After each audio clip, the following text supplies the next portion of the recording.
welcome to Twin Flames Between Worlds podcast. My name is Tabitha. And I'm Liesel.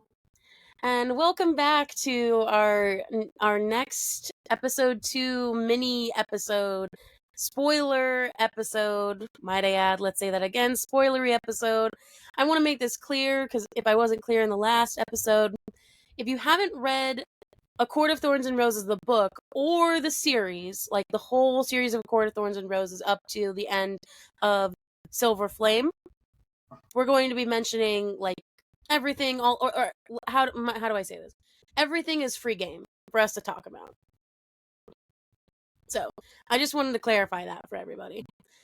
Just in case.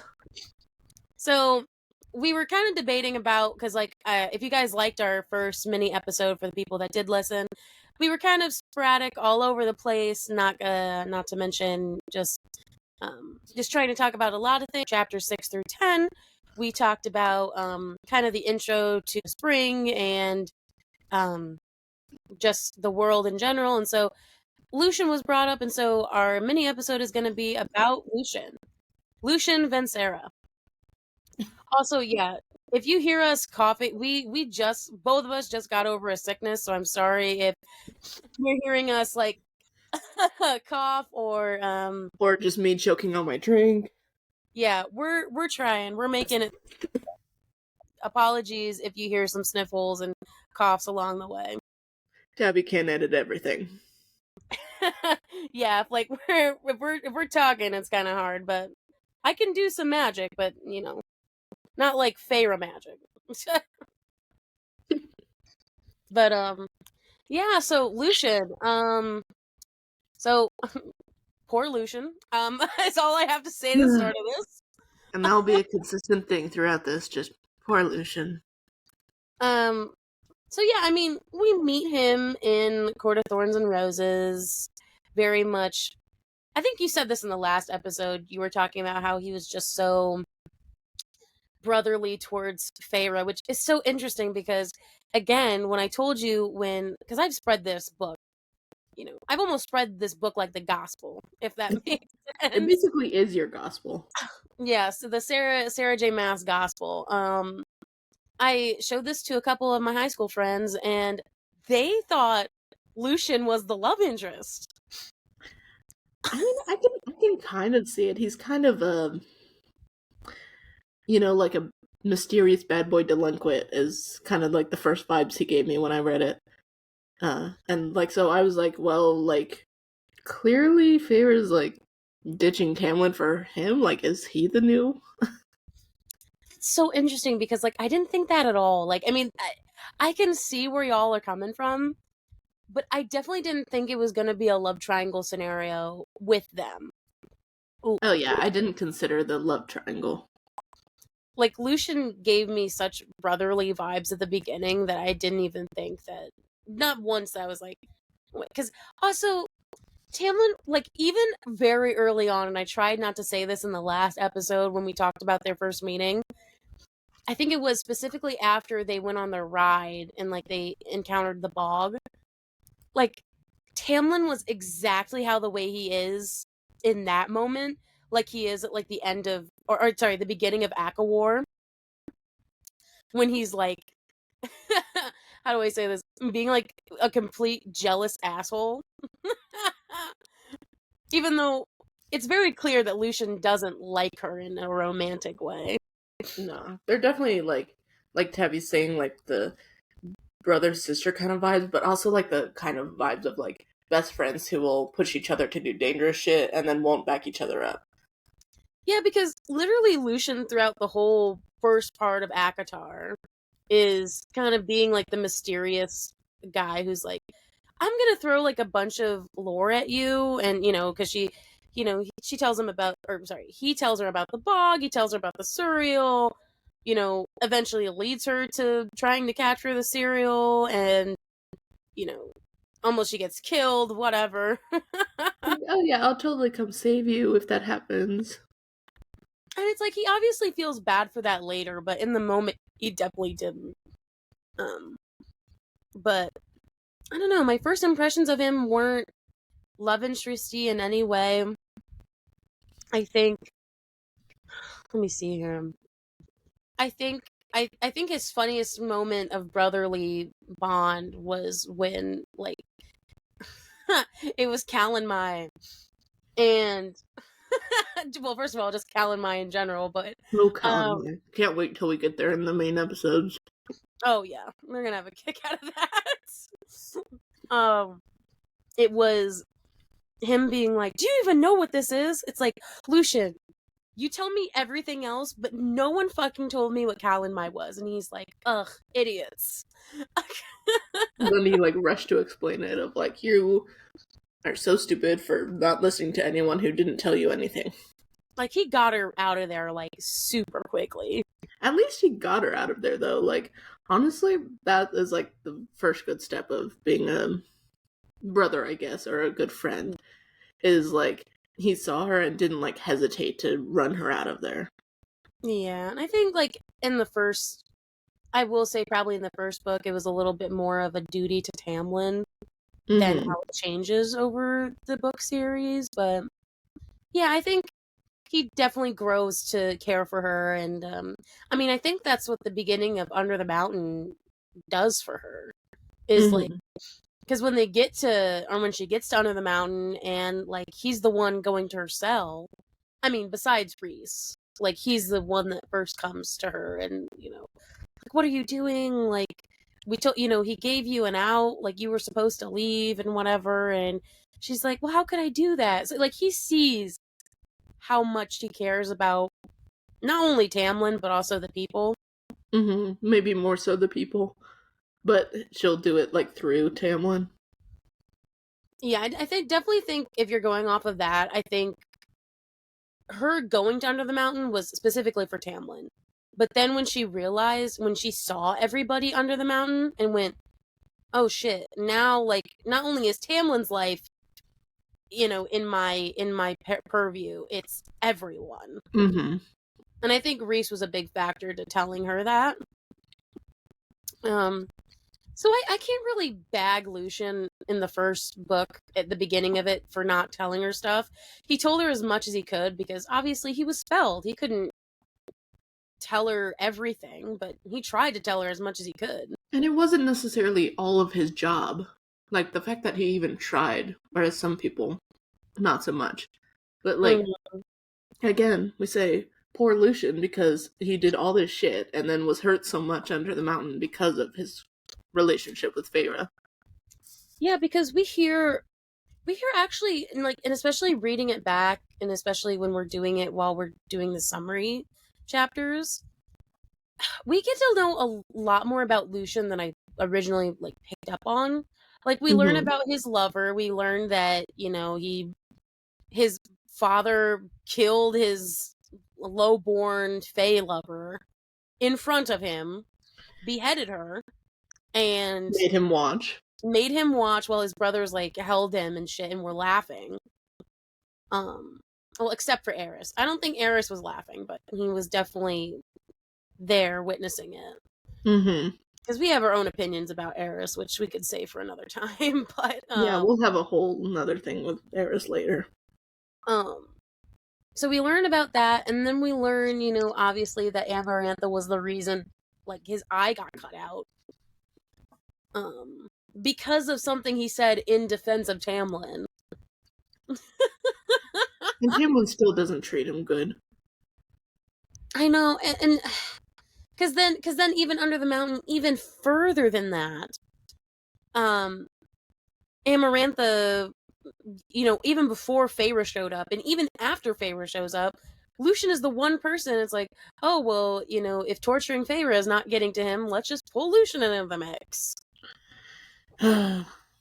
It's like she knows, well, and especially she knew how to get at him, but um, he was always the collateral damage. Literally, if Lucien had a character arc for the first book, it was literally Lucien hashtag collateral damage. Oh, maybe we should have named our episode that. Lucien collateral damage. Poor Because Lucian. yeah, because he went through so much. His family doesn't seem to be the best people. his mom seems all right. But she's But also also quiet and in a not great relationship either. complacent in an abusive relationship, definitely like silenced. Mm-hmm. So it's almost like he's in a bit of turmoil because his family sucks, but also Tamlin's his newfound family, so he doesn't want to betray him. But at the Even if same he time, sees what's not, like, what's happening is wrong. yeah, and that's like what gets into the whole his whole second part of the book. Like, I didn't hate Lucien. I still didn't hate Lucien in the second book. Like, I was like, obviously, because I saw his point of view. Mm-hmm. I mean, because I think he believed what he was saying.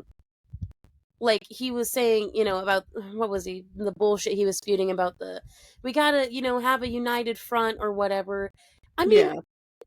honestly, Reese and Feyre said the same thing, like, in Silver Flame or whatever, about being a united front. It's Mm-hmm. just a little bit different when it comes to Tamlin because, like, Tamlin wasn't in a good place after Under the Mountain. That's true. He wasn't the united front. He wasn't the one to follow. Like, but Lucien was. I mean, Lucien fucked up. Lucien blindly followed him because Mm-hmm. because I feel like he felt indebted to him. He's like, he saved me from my brothers that one time. He saved me from the Autumn Court. He gave me a place to stay. Because they had like what 200 years together or something like that. Yeah, I think that's about right. When he saved them from that, and so I get it. I really get it, man. I get his loyalty, and And it's I'm a glad tough that. position to be in. And also, it's not that I didn't think Lucien, because Lucien still cared about Feyre, but also Feyre wasn't in a good place either to be like commanding and it definitely isn't her fault at all. No. But I will say, as soon as she becomes more commanding and more like confident, I think he definitely notices the shift. Mm-hmm. And he's like, oh no, now I know that this is bad. But he knew. I'm sorry I'm getting so passionate about but he knew it was bad when like Tamlin locked her up. He knew it was bad before when literally Feyre came to him multiple times of, hey, can you talk to Tamlin for me? Because Tamlin isn't listening to me. Can you talk to him? Because you've been friends for longer, 200-something years. And so, like, Lucien was also getting the direct point of, yeah, something's wrong here. Mm-hmm. Like, I feel loyalty towards Tamlin, but then I also feel, in a way, like a smaller loyalty towards Feyre, and also thankfulness for getting out of Amarantha's control. But he was definitely conflicted, and he ended up not making the greatest choice. Yeah, because it's almost like I mean, obviously he didn't see Feyre's romantic, but it's like the bros over hoes mentality. Like, he definitely like messed up in that regard. Mm-hmm. Um, because yes, actually, now that you put it that way, yeah, no, he had like a small loyalty towards Feyre for like being the one to save them, like to save the whole world, actually. Mm-hmm. But again, Tamlin's loyalty and the time that they spent together trumped that for that moment, and like Yeah. you know, Lucien tried. Lucien tried a couple times. She overheard him like in the whole first part of Mist and Fury. Like she hears when she tries, and obviously, Ianthe, bitch. Um, Simply bitch. Fucking Ianthe. and obviously, Ianthe was like manipulating, controlling Tamlin, but also at the same time, also like fuck you to Tamlin for not realizing that Ianthe was like totally trying to assault his friend. Right. And Poor like, Lucien. oh my god, yeah. So on top of that, all the stuff that we already said, he gets like assaulted by Ianthe that we don't figure out till later. And interestingly enough, we don't find that out till ACOTAR, the beginning, where like Lucien brings up, oh yeah, I performed like so during Mist and Fury while Feyre was gone, that he performed the rite with Ianthe, and I like body chills. Yeah. Ew. Firstly, because Tamlin was so out of his mind because Feyre wasn't there. Because Tamlin thought that Feyre was being, kidnapped and held hostage and whatever. so he couldn't perform his High Lord duties. But then on top of that, he allows his best friend, Lucien, to go in with this disaster of a creature called Ianthe. I think I said this in the first mini episode. I don't think Tamlin is damned. I think he did a lot of fucked up shit and he needs to atone. But at the same time, like, I mean, Ianthe was definitely manipulating, but it's like, come on. You've also been friends with this guy for so long. How do you not see how uncomfortable he is by her? Mm-hmm. Like, can you Well, not? he was so blinded. Are you like? And again, I guess he's so blinded by love that he doesn't understand it. But he knew Tamlin fucked up when he trapped her inside, because he was pleading to Feyre. I remember in that scene he was pleading to her like, "I'm sorry, like I'm gonna fix this." Mm-hmm. It's like, too late. Yeah, no, you should have fixed it right then, because now it's too late, and by the time you're back, she's gone. But again, it's not all on Lucien No. to have fixed that scenario. Which Like, seems to again, be a common theme, is that everything seems to be on him. Whether he puts it on him, like, himself, or someone else puts it, or we as readers put it on him to do better. Like, yeah. it's not his job, really. Like, it's not. Ugh. So it's like, I definitely, because then I honestly do feel bad, like, if we're like, because, you know, obviously we don't see Lucien again till middle to like 3/4 into Mist and Fury, when Right. Rhys and Feyre are in the woods, or like in the Illyrian mountains, and he like finds her in the middle of nowhere. Wearing Illyrian leathers. And has one of the most badass, I mean, obviously Mist and Fury is one of my top favorite. My favorite ACOTAR book. I would say so as well. I would say it's ACOTAR and then Silver Flame. But has the most badass moment of like, oh god, what did she say? It was like, sometimes when you keep something in the darkness looks back at you, or something. Yeah, when you spend so much time in the darkness looks back. Yes. Oh my god, it's such a good line. Yeah, and it's so accurate. It can be used in so many different ways. But I feel like, I mean, obviously, you know, fuck him for trying to like force her to leave. And like trying to grab her, and also like great that she didn't let him grab. A bad mistake. But like, I do feel bad because like I feel he did, you know, because we also didn't see the 3 months in between books where they got to, you know, they lived together and they got to know each other a little bit more and whatever. It's obviously he felt sad.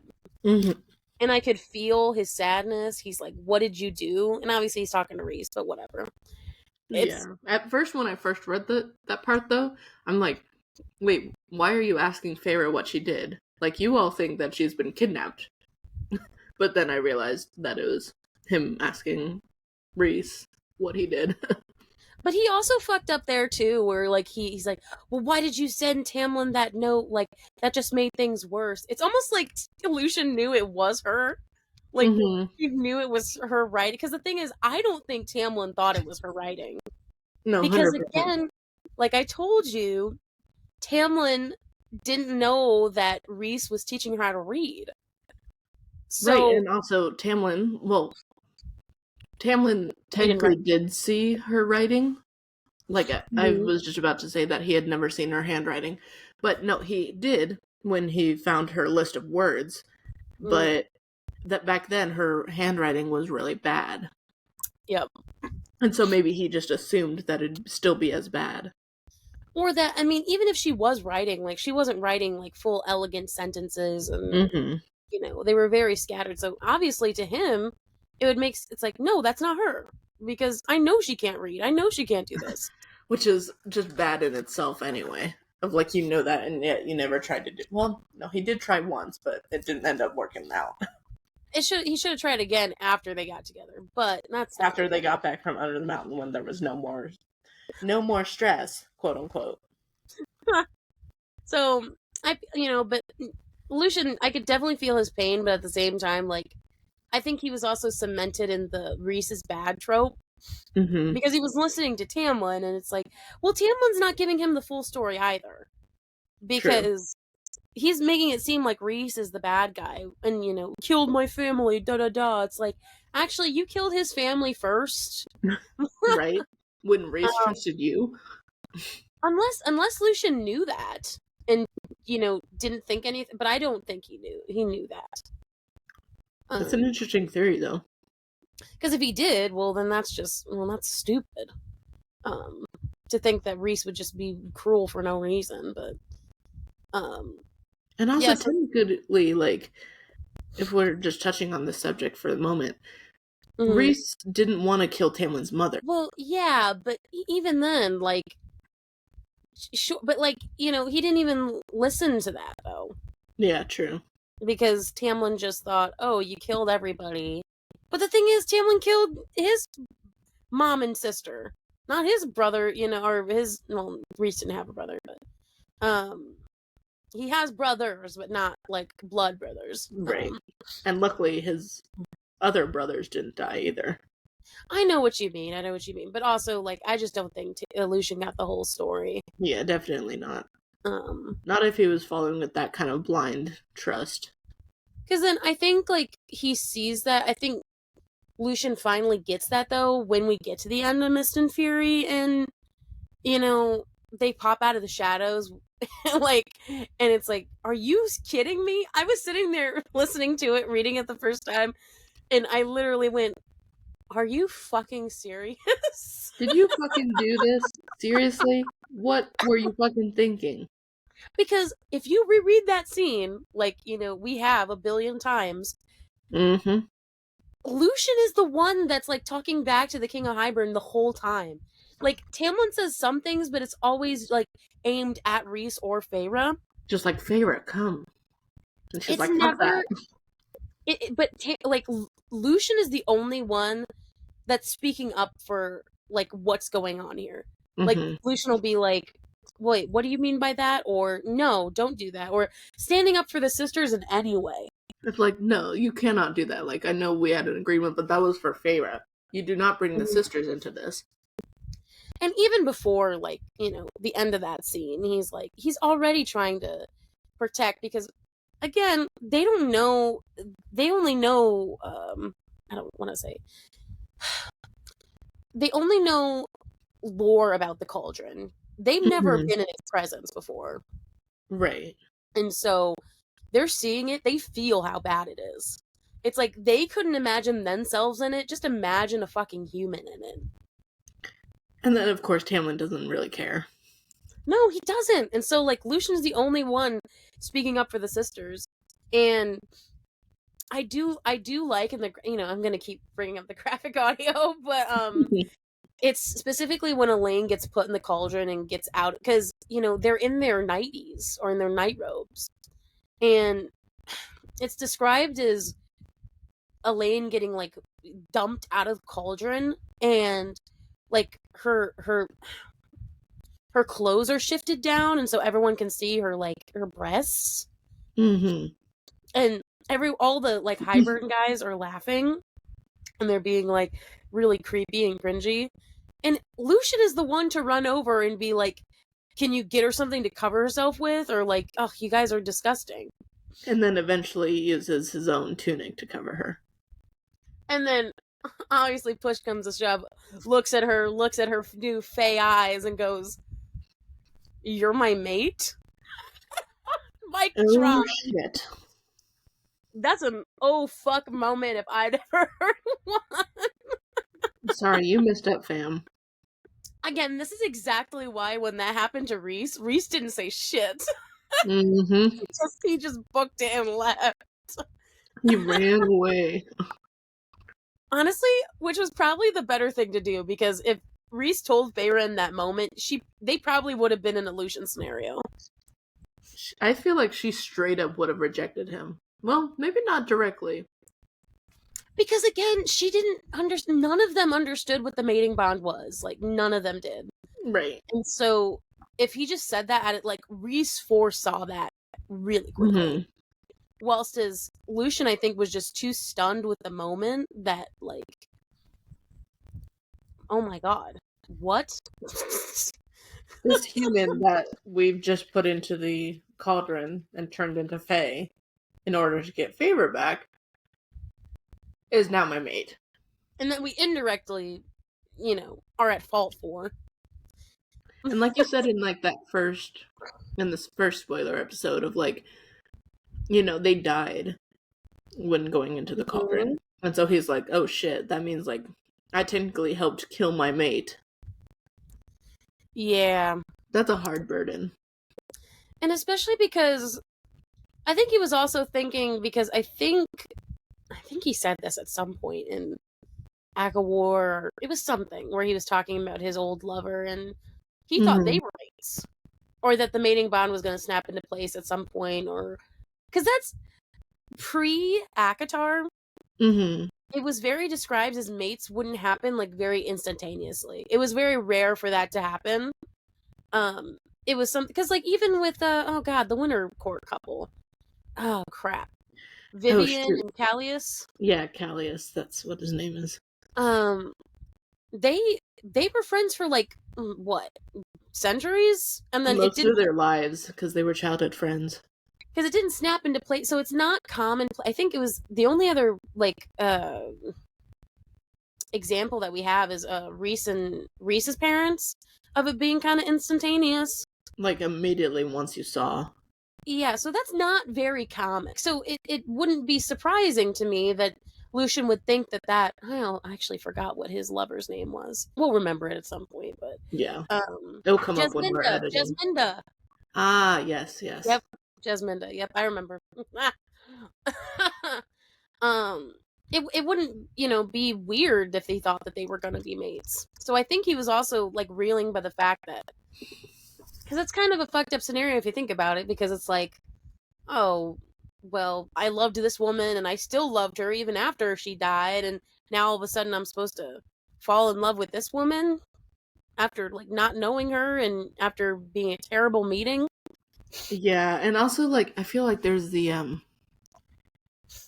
fact that in a way though there is a similarity between Elaine and Jasminda, is that they were Mm. both in a way like lower class, because like according like to Fae, humans are way lower than them, and Ah. then Jasminda was of a lower class as well compared to the High Lord's son. Um, and so I feel like in a way that's a similarity, and Mm. like now thinking back on it, part of me is wondering if maybe Lucien was thinking like, oh shit, I don't want this to happen again. Ah. On top of everything else that was railing. I just thought about this. Do you think that he would have known?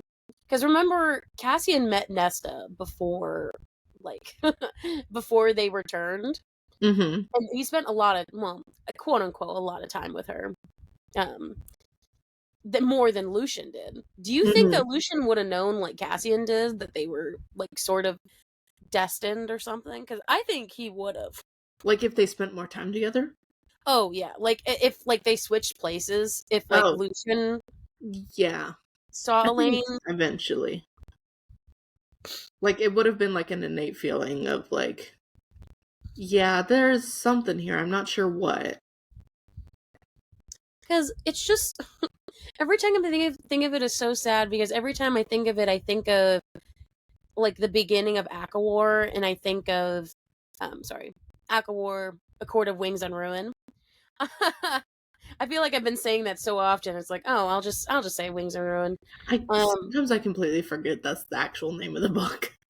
yeah, because it makes so much sense. ACOTAR makes so much sense for the book. But I feel so bad because when he first sees Elaine after everything, and it's in a more controlled environment, like his inner monologue is so sweet. He's like, this is the most, knowing that he loved Jasminda, knowing that, he Mm-hmm. says, this is the most beautiful woman I've ever seen. And like that's the thing about mates, is like literally they're meant for each other. Mm-hmm. And it's so sad because he was like, even when she was like gangly and like, Mm-hmm. he And not didn't. responding and very distant, he still was saying that she was the most beautiful woman, the most beautiful female he'd ever seen. Because if like you see, because when she turns her head and like actually looks at him, he's like, his like heart starts racing. He's like, oh my god, look at, like, she is amazing. And then she says, your name's Lucien, right? And then he goes, she says my name. Oh my god, I've never heard a woman say my name, like, more beautifully. Oh my god. Oh, female has never said my name before. It's it's that very typical romance of just me being like, oh my god, that's like so sweet though, because he's actually thinking that. Because I mean, obviously a part of the mating bond is playing into that, Mm-hmm. but I also think because we get those 3 months of just Lucien and Feyre in the spring court at the beginning of Wings and Ruin, Mm-hmm. almost like he's building up this first meeting with Elaine. Because he knows he's eventually going to go to the night court with her. Yeah. So she's like, I mean, also, I don't want to like skip over the first part of ACOTAR, but I think what's so funny about the first part of the third book is just how Lucien knows. He knows and just plays along with it. Like, I mean, he sees it at the, like, very end of, like, the second book of, like, you know, when Feyre's like, fake, let's go home, and letting the High Lady of the Night Court into his property or whatever. Lucien is like, no, that's that's not how it works. It's like Because seeing Elaine, like, kind of open his eyes like that, of like, okay, so this was the smack in the face that I needed. Things aren't great, yay. because what an epic way to end that novel. Right. So much, like, so similar to the let's go home of the first book, but also let's go home, he he he. It's like, because yeah, Lucien is now stuck, between like a rock and a rock and a rock. And Feyre. A rock and a Um, rock and a rock and Feyre. Feyre. Because he has to keep the ruse up to Tamlin, because if Tamlin finds out that she's kind of rusing it, then he's not gonna know what happened to Elaine. Like, everything in his like first, I want to say his push or his like motivation for that first part of that book is literally, okay, I want to know what happened to her, because Mm-hmm. he doesn't know what did happen or where they went or anything like that. So I mean, he's they kind did kind of just, like, disappear. Like, because it was, like, right at the end, and they just, like, they were grabbed by the Illyrians and yanked off. and I mean, I can't, honestly, now that I'm thinking about it, it's almost like a repeat of the first book a little bit, because Feyre goes in with all these how do I say, I don't want to say racist, but with these expectations that things are going to be bad, or these biases towards people when they don't actually know the whole story. Mm-hmm. It's almost like Lucien is getting a taste of his own medicine in that regard. And then, like, I also see that, like, Lucien is, I mean, I think he says it, like, later on, of, like, saying that Feyre is, like, all flushed out and has muscle again and everything. So it's like, clearly she wasn't treated badly. Mm-mm. So, like, I feel like that gives him a little bit of hope, but then also, yeah, that realization of he won't be able to find Elaine unless Feyre takes him to her. And it's kind of sad that like Lucien's really the only person that sees that. Yeah. Well, Lucien and Alice, they both saw. We need more Alice. I know. I really want her to come back. I think she will. It's that whole beginning, and like just us figuring out more about. I think Lucien and Feyre bonded more in the first part of ACOTAR than they ever did. Definitely. Especially, like, once they, like, escaped the spring court again. The Mm-hmm. whole, like, traveling together and then camping Yeah. together and then, you know, sharing warmth because of they lost Lucian's cloak and Mm-hmm. then the fighting on the ice. And God, when I think of ACOTAR, like the beginning of ACOTAR, and then combined with our poor Lucian trope, I just think of Az carrying Lucian and both of them looking so uncomfortable. Yeah, because when so in the sequence of events, right, when, just to remind people if they don't remember what we're talking about, like they were in the Winter Court being chased by Lucian's brothers. It was like 3 of them and Eris. Fucking And Eris. yeah, what a dick. and they were like running them on that iceberg, and then of course our two bad boys, Az and Cass, pop up and out of nowhere and save them. And so they have to fly Feyre, and but Cassian, of course, takes Feyre, while Azriel has to get caught carrying Lucien back to the night court. Poor Lucien. And also poor Az. I think that was so funny though when Cass said that, of just like, I don't know who looks more uncomfortable, Az or Lucien Vincera. And like, Vincera? Vincera who? It's like, oh, that's Lucian's, birth name or whatever. And it's like, oh, what a funny. Remember, didn't I send you that photo? Mm-hmm. Like someone's fan art of Az carrying Lucien. Yeah. God. Also, can I just say what a fucking genius Sarah is though for making that awkward at the very beginning? Mm-hmm. Because then Azriel becomes his kind of rival in a sort. Yeah, with Azriel's like hitting on Elaine constantly. For Elaine's, oh my god. Or rather, also Elaine hitting on Az. We need to do like another I feel like some of our more spoilery things can be like about their relationships, because we could like talk for hours about those, but we need a whole to, relationships episode.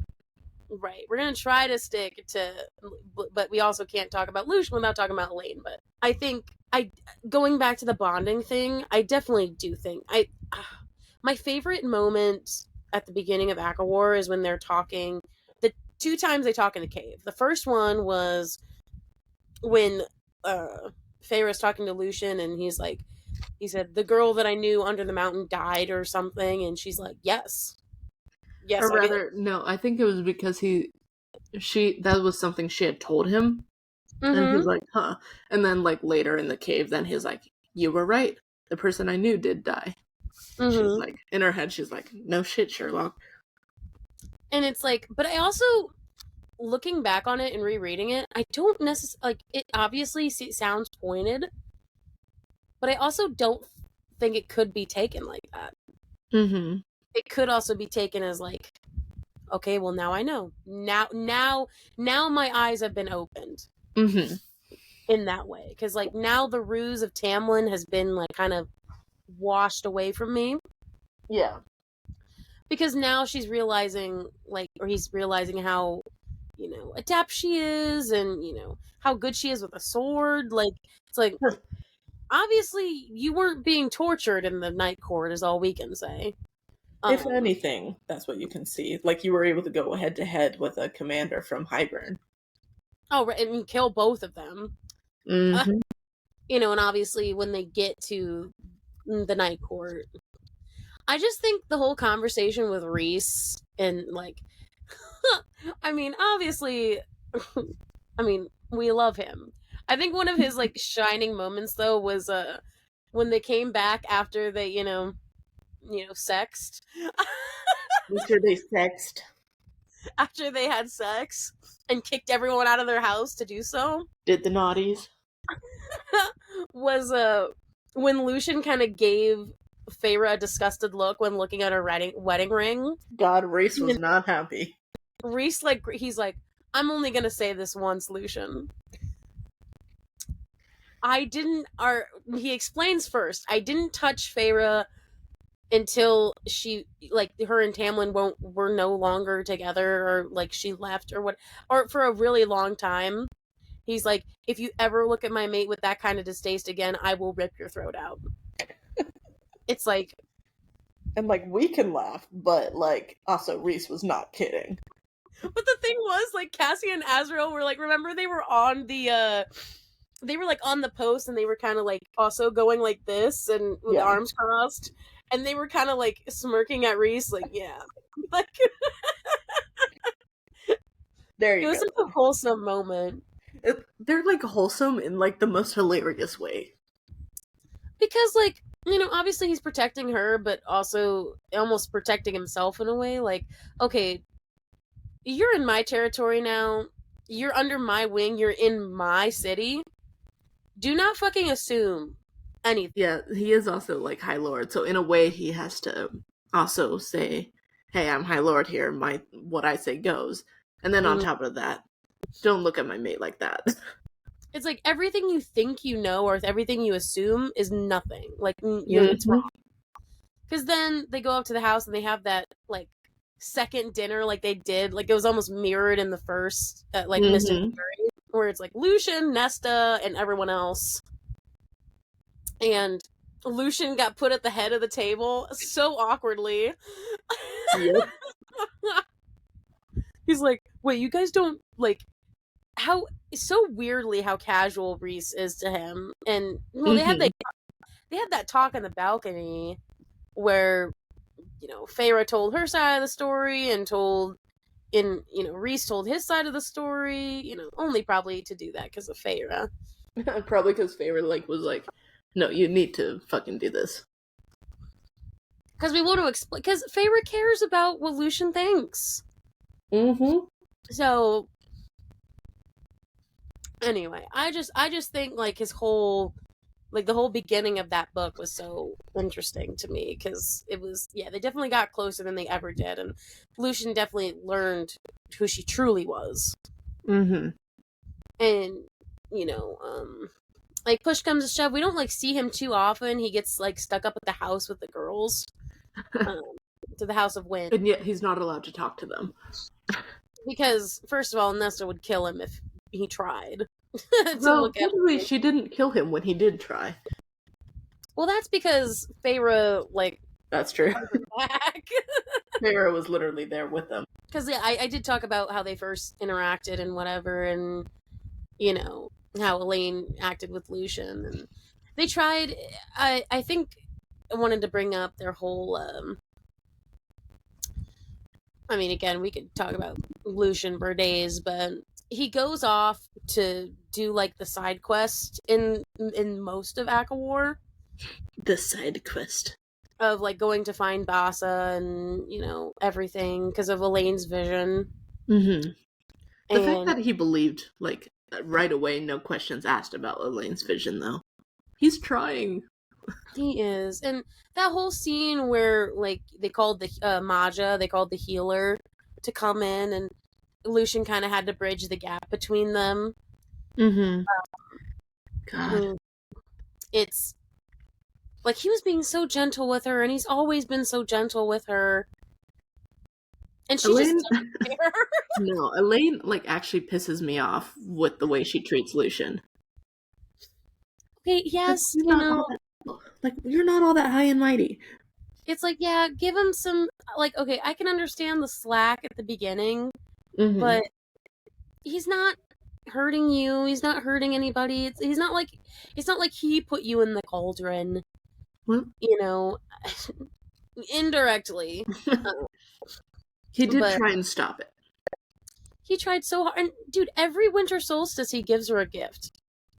Even though she doesn't like the gifts that he gives. She basically ignores them. And it's, like, so sad because I think she just is on this, like, bandwagon about, she's like, I don't really care about destiny or anything like that. Mm-hmm. Like, kind of like how Nesta was, but in, like, a more subdued way. Yeah. I mean, she's also on that track that she wants to get turned human again, which isn't going to happen. No, it's not. I mean, we've talked about in our, like, talks that we've had with each other personally of just what we think is going to happen with them in particular is, well, you and I both agree that Lucien and Elaine are endgame, but it's going to take, like, a long time for them to get there. They're definitely gonna, I mean, like we said, like, before, I think in the last spoiler episode, like, Elaine's definitely gonna have an evil arc, and then Lucien's gonna be dragged along for the ride, and then they'll end up together. Because I feel like he's being too nice with her now. Mm-hmm. Like, if that, like, makes sense. He needs to tell her to her face that she's, like, not being pleasant to be around. Because, if anything, he's just, like, fueling it because he's not being honest with her about how he feels. And it's almost like how, the reason I think Cassie and Nesta worked so well and how they got there so quickly was because Cassian would, like, bring it up to her face and be like, hey, No, that was dumb what you just said or whatever. And Like, they obviously, would actually talk to each other. in a weird way, they communicate more than they do. Because I mean, we've been on the bandwagon that like Lucian has been through like so much, and we're getting to the end of our 50-minute mark, but I want to throw in there. We find out at the end of ACOTAR that Helion is actually Lucian's dad. So not only does he have like a terrible family dynamic with Baron, full well probably knowing that Lucian isn't his. Um, we also have a guy like he's technically the heir to another court. So he's the quote unquote son of Baron, so High Lord of Autumn. And then he, at one point, was best friends with Tamlin, the High Lord of Spring. And then his real father is Helion, the High Lord of Day. It's like, okay, so which one is he going to choose? Oh, the human world. Yeah, so he goes and like something, because we actually haven't seen like too much of Lucian throughout like the last two books. Mm-hmm. He's kind of going like back and forth between actually he's being more emissary than I think we've ever seen him, because he's jumping from the humans, Jurian and Bassa, their band of exiles, eye roll, in the human lands, to sometimes the Spring Court, where Tamlin is just, fucking off and not doing anything. Prowling the woods, as we like to say. Then to the Night Court to, like, convene with Az, which I think is so hilarious. Mm-hmm. Has to convene with Azrael. And then, like, I don't think, well, he hasn't been to Day, obviously, because he doesn't know. Which that will obviously be brought up at some point. Yeah, that's gonna change. Because like I've talked to you about this, and we kind of are in like agreeance with what agreeance isn't a word, but whatever, we'll go with it. I thought it was. Oh, Is shoot. it? Agreements? Agreement. Well, Agreement. agreement. Yeah, there we go. We are in agreement that there's so many scenarios that Sarah could throw at us, though. Like, he is going to be the heir of one of the courts, whether or not it be Spring, Autumn. I mean, I think Eris is going to be Autumn's heir, but because that's what he wants. But he's either going to be the High Lord of Spring or Day. I mean, it would be sad to see Helion die because we love him, but it's gonna be either or. Mm-hmm. And I just don't really know where she's headed with it. But you brought up a really excellent point. I think it was during Silver Flame, during the dance scene, where they were talking about Elaine coming down the stairs. It was then, and when Nesta like went to the Spring Court those couple of times, where she's like, Elaine would thrive here or something. Yeah. It's like, is that Sarah saying that Elaine is going to be in the Spring Court and like therefore Lucian's going to be in the I don't know. It's kind of a toss up. So, it is. We have no idea. So I just feel bad that Lucian is like stuck in this never ending. He can't go tonight because if he goes tonight, he's definitely going to be, quote unquote, betraying Tamlin in some way by being there. But that's also where his mate is. He also doesn't know his true lineage. His mom is fucking stuck in a marriage with a very like emotionally / probably physically abusive husband, and also has lost like half of her sons already. Oh yeah. And his best friend doesn't give a shit about him anymore because he feels betrayed. And he's literally living in the human lands with like one Phoenix, as that's what I'm just gonna call her. A Phoenix and a reborn human from 500 years ago. I mean, they are a band of exiles, if I will say that. They definitely are, but I just think Lucien has so much potential in this series, and I think he's going to have, if he has a happy ending, or if he doesn't have a happy ending, I'm going to be sad. But I definitely think he and Elaine are gonna get together, but it'll be after definitely some turmoil with her. My prayer No, you goes don't. out to Lucian. Please, Sarah. Please let Lucian have a happy ending. He's been through Yeah. so much. I remember my mom saying one time, I think it was after she read these books, she was just like, if Sarah doesn't give Lucian a happy ending, I'll give her the what for. And your mom totally would. Writes an email to Sarah. Actually, Lucian deserves this. Lucian deserves. Actually, that's like another theme. Is Lucian deserves better. Yeah, he has a mate that doesn't love him or that's like stuck in the past. Also, he would be such a better lover than that dick that she was with, Even Grayson. Grayson. And God, if also he was. Grayson like fucking like was just like, oh, you're Faye now. Ew. Tosses her away. First of all, she's an ethereal beauty as a fae. You should be fucking lucky, if anything.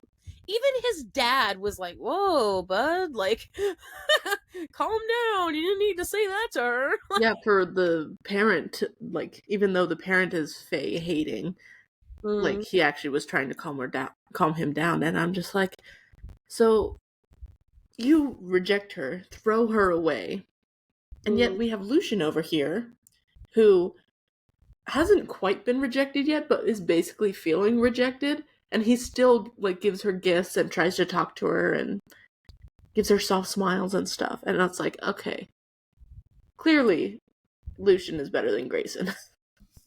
Like, I honestly thought at the end of ACOTAR when Elaine was the one to invite him to live at the night court, I honestly thought she was going somewhere. Like, I thought that was kind of a starting point. Then I read Frost and Starlight and was like, nope. She could give a shit less that he's there. She still doesn't care. But I do appreciate, though, how even sometimes if it's not their books, I mean, if this next book that that Sarah comes out with is going to be like highlighting as Elaine, whoever, Lucien is going to be in the story more no matter what. I just love how Lucian's almost now like a star cameo.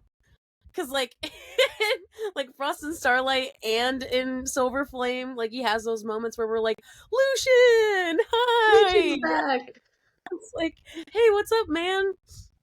Cause sorry, this is the last thing I'll say because again we could like talk forever. But my favorite cameo thing of his is when, specifically because I read Silver Flame the most recently, reread Silver Flame the most recently, was when he shows up when like Nesta is like beating the fuck out of the tree.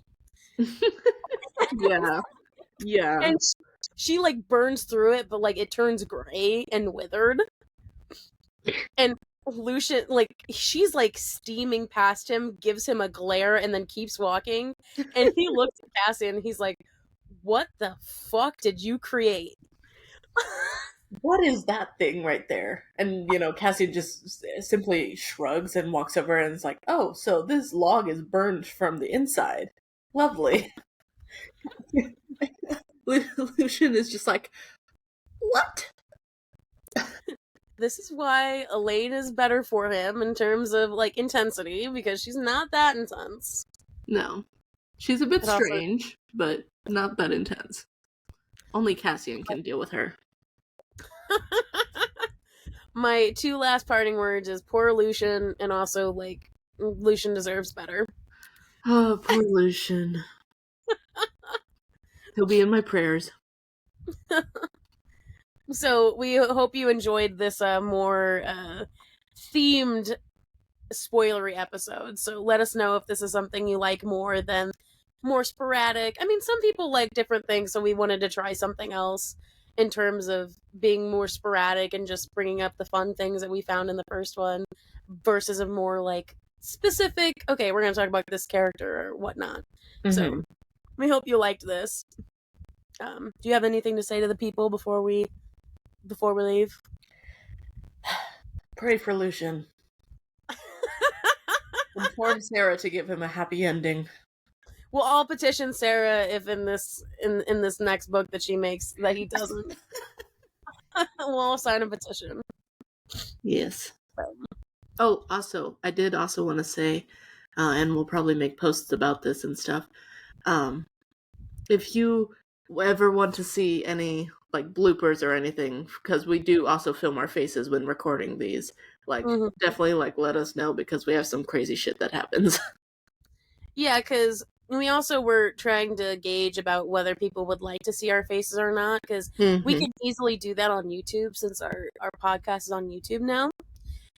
We can like more readily access a video in terms of making that accessible. So if you guys like that, or do, like Liesl said, want to see spoilers, please go ahead and like email us, comment, or whatever, and see if that's something you guys would like.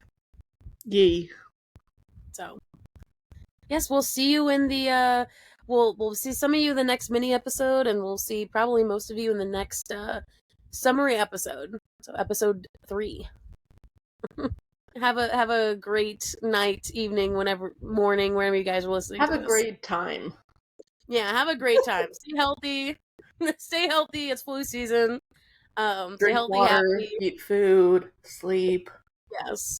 Do all of that. So read Sarah J. Maas. Yep.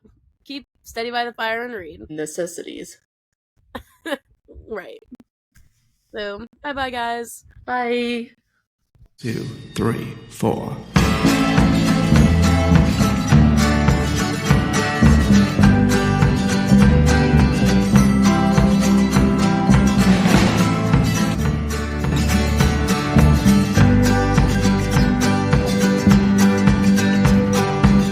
If you ever want to find a brand new home, I'll take you away. I won't ask why. We can find a field of our very own, playground and garden, and our bed at night. We could take a train across the city and watch a puppet show as it goes. Men and women running to get home, or bartering or fighting, talking out of rhyme. The earnest mechanic, the lounger, the beggar, the boy.